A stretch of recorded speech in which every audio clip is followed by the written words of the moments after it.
ರೈತ ಸಂಘದ ವತಿಯಿಂದ, ರೈತ ಸಂಘದ ರಾಜ್ಯ ಸಮಿತಿ ವತಿಯಿಂದ ಹಾಗೂ ಕರ್ನಾಟಕ ಪ್ರಾಂತ ರೈತ ಸಂಘದ ರಾಜ್ಯ ಮಟ್ಟದ ಮಹಿಳಾ ಉಪಸಮಿತಿಯ ವತಿಯಿಂದ ದುಡಿಯುವ ಮಹಿಳೆಯರ ಈ ಸಮಾವೇಶಕ್ಕೆ ನಾನು ಹೃತ್ಪೂರ್ವಕವಾದಂಥ ಶುಭಾಶಯಗಳನ್ನು ಕೋರೋದಕ್ಕೆ ಇಲ್ಲಿ ನಿಂತಿದ್ದೀನಿ. ಈ ಸಮಾವೇಶ ಯಶಸ್ವಿಯಾಗಲಿ. ಈ ಸಮಾವೇಶ ನಮ್ಮ ಜಿಲ್ಲೆಯ ಪ್ರತಿ ಹಳ್ಳಿಗಳಿಗೂ ಕೂಡ ಒಂದು ಸಂದೇಶವನ್ನು ಇಲ್ಲಿಂದ ತಗೊಂಡೋಗಲಿ. ದುಡಿಯುವ ಮಹಿಳೆಯರ ಸಮನ್ವಯ ಸಮಿತಿ ಜಿಲ್ಲೆಯಾದ್ಯಂತ ವಿಸ್ತಾರ ಆಗಲಿ. ಈ ಬಾವುಟ, ಕೆಂಬಾವುಟ, ನಮ್ಮ ಜಿಲ್ಲೆಯ ದುಡಿಯುವ ಜನರ ಮಧ್ಯೆ ಚಿರಪರಿಚಿತ ಆಗಲಿ, ಎಲ್ಲ ಊರುಗಳಲ್ಲೂ ಹಾರಾಡಲಿ ಅಂತ ಹೇಳಿ ನಾನು ಈ ಸಂದರ್ಭದಲ್ಲಿ ಹೇಳೋದಕ್ಕೆ ಇಷ್ಟಪಡ್ತೀನಿ. ಯಾಕೆ ಅಂತ ಹೇಳಿದ್ರೆ, ಈ ಕೆಲಸ ಆಗದಲೇ ಇಲ್ಲಿರುವಂಥ ಯಾರಿಗೂ ವಿಮೋಚನೆ ಇಲ್ಲ, ಇಲ್ಲಿರೋರಿಗೂ ಇಲ್ಲ.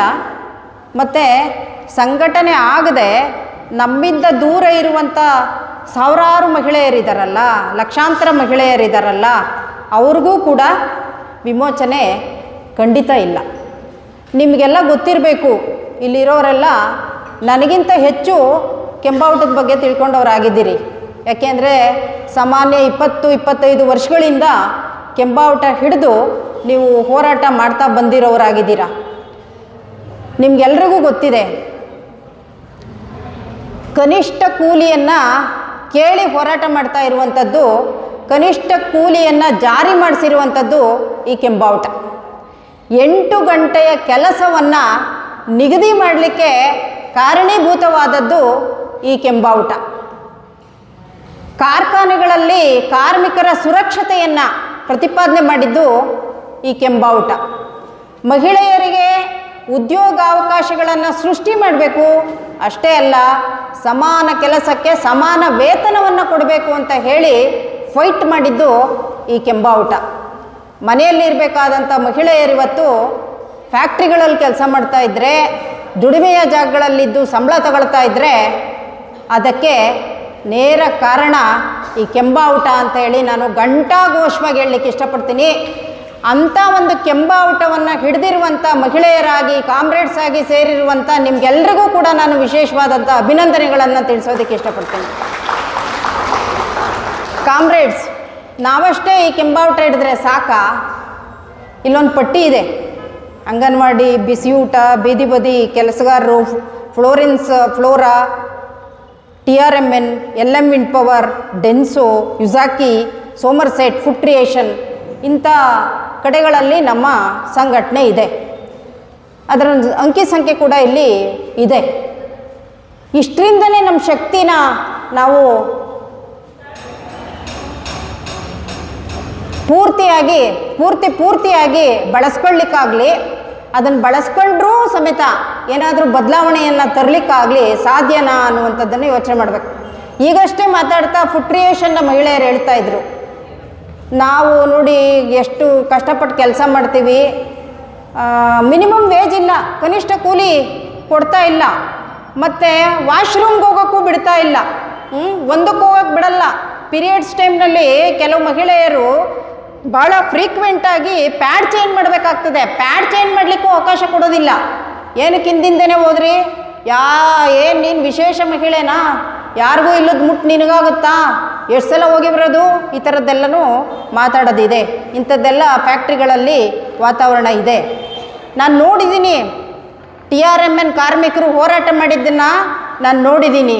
ದಾಬಸ್ಪೇಟೆಯಲ್ಲಿ ಪೊಲೀಸ್ನವರು ಮತ್ತು ಮಾಲೀಕರು ಶಾಮೀಲಾಗಿ, ಅದಕ್ಕೆ ಬೆಂಬಲವಾಗಿ ರಾಜಕಾರಣಿಗಳು ಕೂಡ ನಿಂತು ದನ ಬಡ್ದಂಗೆ ಅಲ್ಲಿನ ಹೆಣ್ಮಕ್ಳು ಗಂಡು ಮಕ್ಕಳನ್ನು ಬಡ್ದಿದ್ದಾರೆ. ನಾನು ಕಣ್ಣಾರೆ ನೋಡಿದ್ದೀನಿ. ಗಂಡು ಹೆಣ್ಣು ವ್ಯತ್ಯಾಸ ಕೂಲಿ ಕೊಡುವಾಗ ನೋಡ್ತಾರೆ ಯಾರು? ಮಾಲೀಕರು, ಪೊಲೀಸ್ನವರು, ನಮ್ಮ ರಾಜಕಾರಣಿಗಳು, ನಮ್ಮನ್ನು ಆಳುವಂಥವ್ರು. ಆದರೆ ಆ ಹೊಡೆದಾಟದ ಸನ್ನಿವೇಶ ಬಂತು ಅಂದರೆ ಅಲ್ಲಿ ಯಾವ ಮುಲಾಜು ಇರಲ್ಲ. ಹೆಂಗಸು ಒಂದೇ, ಗಂಡಸು ಒಂದೇ, ಅವ್ರು ನೋಡಿ ಇವ್ರು ನೋಡಿ, ಅವ್ರ ತಲೆನೂ ಚೆಚ್ಚು, ಇವ್ರ ತಲೆನೂ ಚೆಚ್ಚು. TRMN ಹೋರಾಟ ನಾನು ನೋಡಿದ್ದೀನಿ. ತಲೆ ಒಡೆದಿದ್ದಾರೆ, ಬಟ್ಟೆ ಎರೆದಿದ್ದಾರೆ, ಬಾಯಿಗೆ ಬಂದಂಗೆ ಬೈದಿದ್ದಾರೆ, ಕಾಲಲ್ಲಿ ಒದ್ದಿದ್ದಾರೆ, ತಗೊಂಡೋಗಿ ಜೈಲಲ್ಲಿ ಹಾಕ್ಕೊಂಡು ಅವರನ್ನು ಕೈದಿಗಳ ರೀತಿಯಲ್ಲಿ ಟ್ರೀಟ್ ಮಾಡಿದ್ದಾರೆ. ಹೌದಾ ಅಲ್ವಾ ನಾನು ಹೇಳ್ತಾ ಇರೋದು? ಏನರಪ್ಪ TRMN ಅಲ್ಲಿ ಅಷ್ಟೆಲ್ಲ ಹೋರಾಟ ಆದಮೇಲೆ, ಅಷ್ಟೆಲ್ಲ ಗಲಾಟೆ ಆದಮೇಲೆ ಏನೋ ಒಂದಷ್ಟು ಫೆಸಿಲಿಟೀಸ್ ಅವ್ರಿಗೆ ಸಿಗ್ತಾ ಇದೆ. ನನಗನ್ಸುತ್ತೆ ಇಲ್ಲಿರೋರ ಪೈಕಿ ಇರೋದ್ರಲ್ಲಿ LM ವಿಂಡ್ ಪವರ್ನವರು ಇರೋದ್ರಲ್ಲಿ ಒಂದು ಒಳ್ಳೆ ಸ್ಯಾಲ್ರಿ ತೊಗೊತಿದ್ದಾರೆ. ಕನಿಷ್ಠ ವೇತನ ಸಿಗ್ತಾ ಇದೆ ಅಂದರೆ ಬಹುಶಃ ಅವ್ರಿಗೆ ಮಾತ್ರ ಇಲ್ಲಿರೋರ ಪೈಕಿ ಅಂತ ನಾನು ಅಂದ್ಕೊತೀನಿ. ಅಥವಾ ಡೆನ್ಸೋದವ್ರಿಗೂ ಸಿಗ್ತಾ ಇರ್ಬೋದೇನೋ, ನನಗೆ ಆ ಮಾಹಿತಿ ಇಲ್ಲ. ಆದರೆ LMನವ್ರಿಗೆ ಸಿಗ್ತಾ ಇರೋ ಗ್ಯಾರಂಟಿ ನನಗಿದೆ. ಯಾಕೆ LMನವ್ರಿಗೆ ಸಿಗ್ತಾ ಇದೆ? LMನವರೇ ನನಗಿಂತ ಚೆನ್ನಾಗಿ ಹೇಳ್ತಾರೆ. ಯಾಕೆ LMನವ್ರಿಗೆ ಅದು ಗ್ಯಾರಂಟಿ ಆಗಿದೆ ಅಂದರೆ, ಅಲ್ಲಿ ಅವರು ಕೆಂಬಾವುಟ ಹಿಡಿದು ನಡೆಸಿರುವಂಥ ನಿರಂತರವಾದಂಥ ಹೋರಾಟ, ಕೆಂಬಾವುಟ ಸೇರಿ ಇಡೀ ಫ್ಯಾಕ್ಟ್ರಿಯ ನೌಕರರು ನಡೆಸಿರುವಂಥ ಹೋರಾಟ, ಮಾಲೀಕರ ಜೊತೆ ಗುದ್ದಾಟ, ಮಾಲೀಕರ ಜೊತೆ ನಡೆಸಿರುವಂಥ ಸಂಘರ್ಷ, ಇದರ ಫಲವಾಗಿ ಇವತ್ತು LM ಕಾರ್ಮಿಕರು ಇರೋದ್ರಲ್ಲಿ ಒಂದು ಒಳ್ಳೆಯ ಸಂಬಳ ಮತ್ತು ಫ್ಯಾಕ್ಟ್ರಿಯಲ್ಲಿ ಸುರಕ್ಷಿತವಾದಂತಹ ಒಂದು ವಾತಾವರಣ ಅಂಥದ್ದೆಲ್ಲ ಸೌಲಭ್ಯ ಪಡ್ಕೊಳ್ಳಿಕ್ಕೆ ಸಾಧ್ಯ ಆಗಿದೆ. ಅಷ್ಟೇ ಅಲ್ಲ, ಅವರು ಚೆನ್ನಾಗಿರೋದ್ರಿಂದ, ಅವರಿಗೆ ಆ ಸೌಲಭ್ಯ ಎಲ್ಲ ಸಿಗ್ತಾ ಇರೋದ್ರಿಂದ, ಅವರು ಖುಷಿಯಲ್ಲಿ ಕೆಲಸ ನಿರ್ವಹಣೆ ಮಾಡ್ತಾ ಇರೋದ್ರಿಂದ ಇತರೆ ಚಳುವಳಿಗಳು ಕಟ್ಟೋದಕ್ಕೂ ಕೂಡ ಅವ್ರು ನೆರವಾಗ್ತಿದ್ದಾರೆ. ಬರೀ ಅವ್ರದ್ದಷ್ಟೇ ನೋಡ್ಕೊತಾ ಇಲ್ಲ, ಅವರು ಇತರೆ ಚಳುವಳಿಗಳಿಗೂ ಕೂಡ ಅವರು ನೆರವಾಗ್ತಾ ಇದ್ದಾರೆ. ನಾನೀಗ ಹೇಳ್ತೀನಿ, ಅದೇ ಥರದ ಸೌಲಭ್ಯ, ಅದೇ ಥರದ ಅನುಕೂಲಗಳು ಇತರೆ ಫ್ಯಾಕ್ಟ್ರಿಗಳವ್ರಿಗೆ, ಇತರೆ ಕೆಲಸಗಾರರಿಗೆ ಸಿಕ್ಕಿದ್ರೆ ಅವರು ಕೂಡ ಚಳುವಳಿಯಿಂದ ಆಚೆ ಇರುವಂಥ ಜನರಿಗೆ ಸಹಾಯ ಮಾಡ್ಬೋದಲ್ವಾ? ಮಾಡೋಕ್ಕೆ ಸಾಧ್ಯ ಇದೆ ಅಲ್ವಾ? ಇದನ್ನು ಆಗಬೇಕು ಅಂತಾದರೆ, ಇದಾಗಬೇಕು, ಇದನ್ನು ಆಗಿಸ್ಕೊಡ್ಬೇಕು ಅಂತ ಆದರೆ ನಾವಿವತ್ತು ನಮ್ಮ ಶಕ್ತಿಯನ್ನು ದೊಡ್ಡದು ಮಾಡ್ಕೊಳ್ಬೇಕು, ನಮ್ಮ ಚೈತನ್ಯವನ್ನು ಹೆಚ್ಚು ಮಾಡ್ಕೊಳ್ಬೇಕು, ನಮ್ಮ ಹೋರಾಟವನ್ನು ವಿಸ್ತಾರ ಮಾಡಬೇಕು. ನೋಡಿ, ಇಷ್ಟೊತ್ತು ಇಲ್ಲಿ ಫ್ಲೋರೆನ್ಸ್ ಫ್ಲೋರಾದವ್ರ ಹೆಣ್ಮಕ್ಳು ಕೂತಿದ್ರು. ನೀವೆಲ್ಲ ಅವ್ರನ್ನ ಗಮನಿಸಿದ್ರೋ ಇಲ್ವೋ ಗೊತ್ತಿಲ್ಲ, ಬಹುಶಃ ವೇದಿಕೆ ಮೇಲಿರುವಂಥ ಲೀಡ್ರು ಅವ್ರನ್ನ ಗಮನಿಸಿರ್ತಾರೆ. ಅವರ ಮುಖದಲ್ಲಿ ಒಂದು ಕಾಮನ್ ಫೀಚರ್ ಇತ್ತು, ಒಂದು ಕಾಮನ್.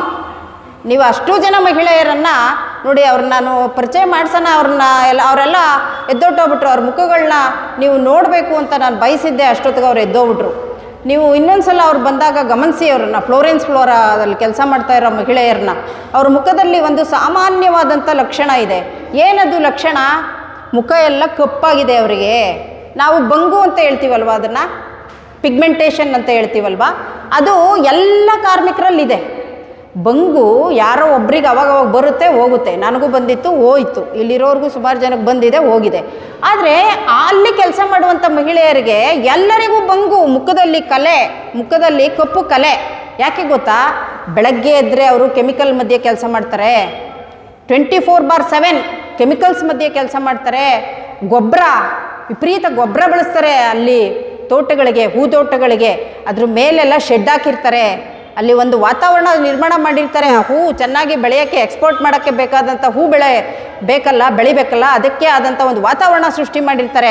ಆ ಒಳಗಡೆ ಇವರು ಸೇರ್ಕೊಂಡು ಕೆಲಸ ಮಾಡ್ತಾರಲ್ಲ, ಹಂಗಾಗಿ ಅವ್ರ ಮುಖದಲ್ಲಿ ಇವತ್ತು ಕಪ್ಪು ರೀತಿಯ ಕಲೆಗಳು ಮೇಲ್ನೋಟಕ್ಕೆ ಕಾಣಿಸ್ತವೆ, ಮುಖ ನೋಡಿದರೆ ಕಾಣಿಸ್ತವೆ. ಇನ್ನು ಅವ್ರ ಆರೋಗ್ಯ ತಪಾಸಣೆ ಮಾಡಿದರೆ ಅದೊಂದು ಆತಂಕದ ವಿಷಯನೂ ಹೌದು. ಅವ್ರು ಕೇಳಿಸ್ಕೊಂಡ್ರೆ ಅವ್ರಿಗೆ ಭಯ ಆಗ್ತಿತ್ತು. ಆದರೆ ಆರೋಗ್ಯನೂ ಚೆಕಪ್ ಆಗಬೇಕಲ್ಲ. ಇದ್ದಾರಾ? ಇರಲಿ, ಸಂತೋಷ. ಇದ್ದೀರಪ್ಪ? ನಾನು ಹೇಳ್ತಾ ಇರೋದ್ರಲ್ಲಿ ತಪ್ಪಿದೆಯಾ? ನಾನು ಹೇಳ್ತಾ ಇರೋದು ನಿಜನಾ? ನೋಡಿ, ಹಾಗಾಗಿ ಅವರ ಸ್ಯಾಲ್ರಿ ಎಷ್ಟಿರಬೇಕು? ನಾವು ಅದನ್ನು ಏನು ಹೇಳ್ತೀವಿ? ಆ ಕೆಲಸವನ್ನು ಅಪಾಯಕಾರಿ ಕೆಲಸ ಅಂತ ಹೇಳ್ತೀವಿ. ಟ್ರೇಡ್ ಯೂನಿಯನ್ ಆ್ಯಕ್ಟ್ ಪ್ರಕಾರ ಅವ್ರು ಮಾಡ್ತಾ ಇರುವಂಥದ್ದು ಅಪಾಯಕಾರಿ ಕೆಲಸ, ಹೆಜಾರ್ಡಸ್ ವರ್ಕ್, ಅವ್ರದ್ದು ಹೆಜಾರ್ಡಸ್ ಝೋನ್. ಅಲ್ಲಿದ್ದಾರೆ ಅವರು. ಅವರಿಗೆ ಎಷ್ಟು ಸೌಲಭ್ಯಗಳು ಸಿಗಬೇಕು? ಅಂಥ ಕೆಲಸಕ್ಕೆ ಅವ್ರು ನಿಂತಿದ್ದಾರಲ್ಲ, ಅವ್ರಿಗೆ ಎಷ್ಟು ಸೌಲಭ್ಯ ಸಿಗಬೇಕು, ಅವ್ರಿಗೆ ಎಷ್ಟು ಸೆಕ್ಯೂರಿಟಿ ಸಿಗಬೇಕು, ಅವರ ಮನೆ ಒಳಗಡೆಗೆ ಅವ್ರಿಗೆ ಯಾವ ರೀತಿಯಾದಂಥ ಸೌಲಭ್ಯಗಳು ಈ ಫ್ಯಾಕ್ಟ್ರಿ ಮುಖಾಂತರ ಸಿಗಬೇಕು? ಸಿಗ್ತಾ ಇದ್ದಾವಾ? ಫ್ಲೋರೆನ್ಸ್ ಫ್ಲೋರಾದಲ್ಲಿ ಸಿಗ್ತಾ ಇದ್ದಾವಾ? ಕೃಷಿ ಕೂಲಿಕಾರ ಮಹಿಳೆಯೂ ಎಷ್ಟು ಸಂಬಳ ತಗೊಳ್ಳೋದು, ಫ್ಲೋರೆನ್ಸ್ ಫ್ಲೋರಾದಲ್ಲಿ ತಗೊಳ್ತಾ ಇರೋ ಮಹಿಳೆದು ಅಷ್ಟೇ ಸಂಬಳ. ಏನಂದರೆ ಕಂಪ್ನಿ ಕೆಲಸ ಅಂತ ಹೇಳೋಕ್ಕೆ, ಒಂದು ಕಂಪ್ನಿಗೆ ಹೋಗ್ತಿದ್ದೀನಿ ನಾನು ಅಂತ ಒಂದು ಕಂಪ್ನಿ ಕೆಲಸ, ಆಯಿತಾ ಅವ್ರದ್ದು. ಇಲ್ಲಿರೋರ್ಗಿದ್ದ ಬಗ್ಗೆ ನಾನು ಹೇಳಲ್ಲ, ಇಲ್ಲಿರೋರು ಆಮೇಲೆ ಚರ್ಚೆ ಮಾಡ್ತೀರಾ ನೀವು. ಈಗ ನಾನು ಏನು ಹೇಳ್ತಾ ಇದ್ದೀನಿ ಇಂಥ ವಿಷಯಗಳನ್ನೇ ನೀವು ಚರ್ಚೆ ಮಾಡಬೇಕಾಗಿರೋದು.